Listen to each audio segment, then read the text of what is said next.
మంచి ఉన్నత స్థానాలకు వెళ్ళాలి, మంచి మంచి కంపెనీలు, మంచి మంచి civil servants, IAS, IPS, IFS, ఎన్నో సర్వీసులు ఉన్నాయి. మీరు ఈ యొక్క అవకాశాలు ఉపయోగించుకొని పైకి వెళ్ళాలి. మంచి మన విజయనగరాన్ని, మన జిల్లాకి, మన విజయనగరం టౌన్కి మంచి పేరు తీసుకొని రావాలనే ఉద్దేశంతోనే మేము ప్రతి కార్యక్రమాన్ని చేపట్టడం జరుగుతుంది. అవగాహన కార్యక్రమాలు ఇలాగ రన్నింగ్ ఒక వాక్థాన్ లాగా చేయటం, హ్యాక్థాన్ లాగా, అలాగే ఏదైనా గేమ్స్, స్పోర్ట్స్ కండక్ట్ చేసినా కూడా దీని ఉద్దేశం ఏంటంటే యువత మీరు 10 మందికి చెప్పగలుగుతారు, మీరు అర్థం చేసుకోగలుగుతారు. దీని ఇంపాక్ట్ ఫ్రెండ్స్ ఎవరన్నా చిన్నగా గాంజా ఇలాంటివి తాగుతుంటారు, మీకు తెలిసిన వాళ్ళు కానీ బయట ఫ్రెండ్స్ కానీ మిమ్మల్ని తీసుకెళ్లి దాంట్లో ఇరికించేస్తారు.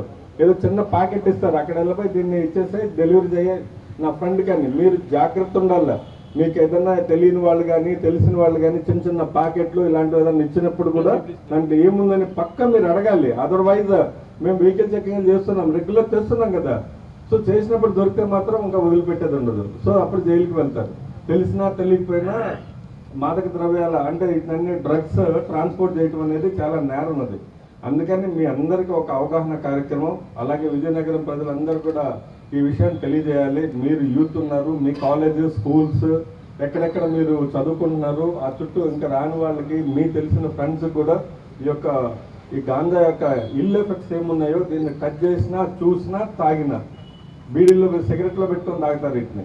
సో దీని గురించి మీకు ముందుగా తెలియాల్సిందంటే గాంజా అనేది ఆకుల్లాగా ఉంటుంది, మన బంతి పువ్వుల ఆకుల్లాగా ఉంటుంది, ఈ చెట్టు ఆకుల్లాగా ఉంటుంది. దాన్ని కట్ చేసి సిగరెట్లో తాగటం, బీడీల్లో పెట్టుకొని తాగటం, లేదంటే ఇది తాగడం వల్ల అతనికి మందు తాగినటువంటి మత్తు వస్తుంది. దానికోసం ఇది ప్రొహిబిటెడ్, చట్ట ప్రకారం ఇది నేరం. 20 సంవత్సరాల వరకు జైలు శిక్ష. ఒక్కసారి దొరికితే కనీసం సంవత్సరాలు జైల్లో ఉంటారు, బయట రారు. సో అందుకని మీకు రిక్వెస్ట్ చేస్తున్న యూత్ అందరూ కూడా దీన్ని ఎవరు కూడా టచ్ చేయకుండా, అలాగే మీ భవిష్యత్తుని, బంగారు భవిష్యత్తు మీకు ఉంది, పిల్లలంతా కూడా బంగారు భవిష్యత్తు ఉంది. మంచి మంచి ఉద్యోగాల్లో, వ్యాపారాల్లో, వివిధ రంగాల్లో స్థిరపడాల్సినటువంటి మీరందరూ కూడా నేను రిక్వెస్ట్ చేస్తున్నా, 10 మంది తెలియజేయండి.